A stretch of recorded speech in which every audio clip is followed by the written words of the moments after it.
Bismillahirrahmanirrahim. Dear students, Assalamu alaikum. This is chemistry class for grade 10 and I am here Ms. Zebun Sa, your chemistry teacher. I hope you all are fine और आपने ईद को भी enjoy किया होगा और आपने रमज़ान के रोज़े भी मुकम्मल रखे होंगे और उसके साथ साथ SOPs को भी फॉलो किया होगा.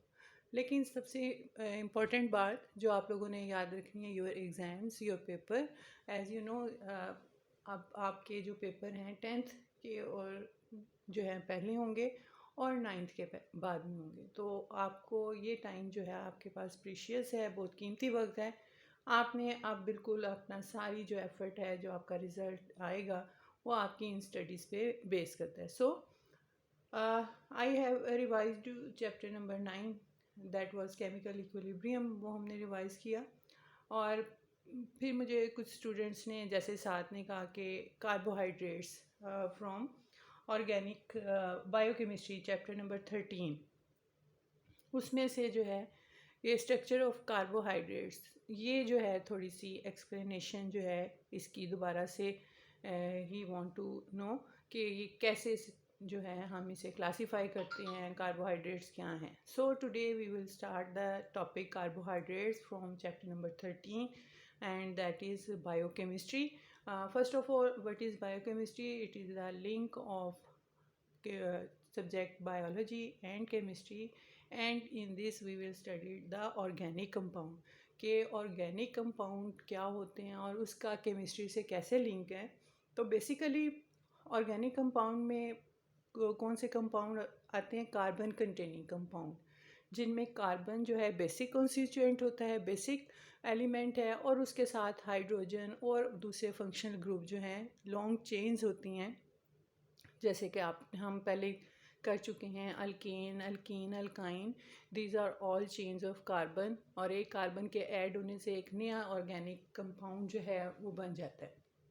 और कार्बोहाइड्रेट्स जो हैं, these are the most abundant organic compound containing carbon, यानी ये सबसे ज़्यादा जो है abundant amount में पाए जाते हैं.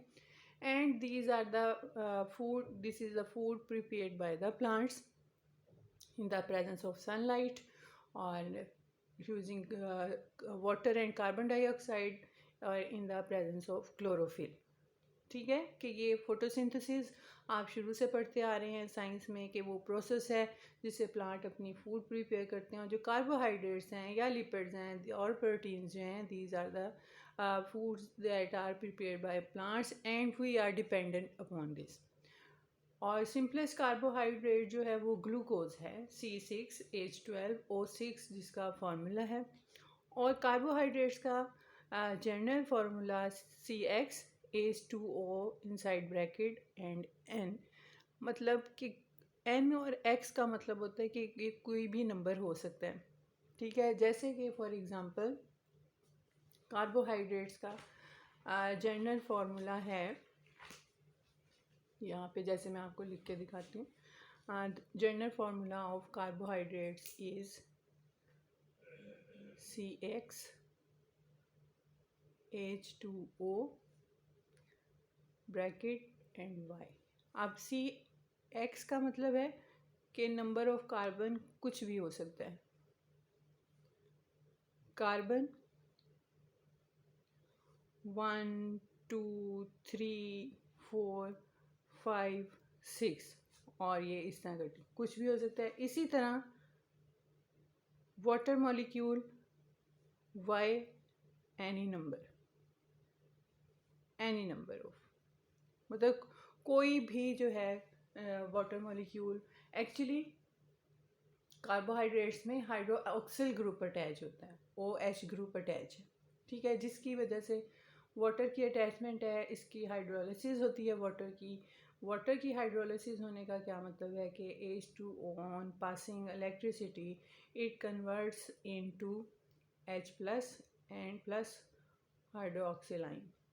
ठीक है, ये सिंपल ये इसके कार्बोहाइड्रेट्स के फार्मूला की एक्सप्लेनेशन है. और जो सिंपलेस्ट कार्बोहाइड्रेट है दैट इज़ ग्लूकोज, C6H12O6 और this is the glucose. Glucose, this is glucose. और अगर हम फर्दर क्लासिफिकेशन करते हैं कार्बोहाइड्रेट्स की, तो इन्हें हम मोनोमर्स कहते हैं of aldehyde and ketone that have numerous hydroxyl group attach. Monomer हैं मोनोसेक्राइड्स, ओलिगोसेक्राइड्स और पॉलीसेक्राइड, ये इसकी क्लासिफिकेशन है। और ये किस पे बेस करती है? Number of carbon atom attach, कि कितना नंबर ऑफ कार्बन है। और मोनोमर्स कहते हैं चेन को, सिंगल मोनोमर जो है वो चेन है जो सिंपलेस्ट मॉलिक्यूल है, ग्लूकोज है और 6। और उसका मतलब सिंपलेस्ट होने का मतलब है कि अगर कार्बन C6 है, जैसे ये मैंने ग्लूकोज का फार्मूला लिखा है, तो इसको आप फर्दर इसको जो है तोड़ नहीं सकते, ठीक है। आप इसकी जो है C3 मोनोसेक्राइड जो है उसमें CxH2OY, ये इसका फार्मूला अप्लाई होगा। तो आप इसके मज़ीद जो है ब्रेकअप नहीं कर सकते। मैक्सिमम इसमें 6 कार्बन है और आप इसको फर्दर कार्बन में यानी 3 कार्बन करके हाइड्रोलिसिस करके उसको ब्रेक डाउन नहीं कर सकते। उसको मोनोमर कहते हैं। मोनोमर में 6 कार्बन होते हैं, ठीक है। उसी पे बेस करके जो है ये इसकी क्लासिफिकेशन की जाती है। No first is the monosaccharides. Monosaccharides क्या होंगे? Monosaccharides are the simplest carbohydrates, they can not be hydrolyse. जैसे कि मैंने आपको बताया कि इनको आप फर्दर हाइड्रोलाइज नहीं कर सकते। ना हाइड्रोलाइज करने का मतलब है कि आप इन्हें तोड़ नहीं सकते। They have general formula CH2O inside bracket N।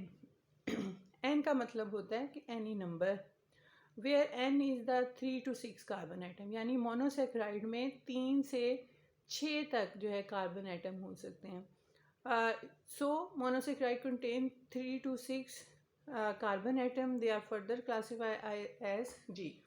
Triose, tetrose, pentose, hexoses. Trioses, अब आप ये समझ लें, ये थोड़ा सा डिफरेंस यहाँ पे मैं आपको बताऊंगी कि ट्राईओज में क्या डिफरेंस है और पेंटाहाइड्रोक्सिल में क्या है। ट्राईओजिस, ट्राईओज का मतलब है इसमें 3 कार्बन हैं। टेट्रोज का मतलब 4 कार्बन। पेंटोज, जैसे कि हम नेमिंग करते हैं, पेंट का मतलब 5 होता है, 5 कार्बन। और हेक्सोज मतलब 6 कार्बन। हेक्सोजिस, पेंटोजिस, टेट्रोजिस, ट्राईओजिस, इसका मतलब है कि इसमें अब ये हम क्योंकि मोनोसेक्राइड्स कर रहे हैं, इसमें 6 से ज़्यादा कार्बन नहीं होंगे, ठीक है। एक तो ये पॉइंट। अब डिफरेंस पेंटाहाइड्रोक्सिल,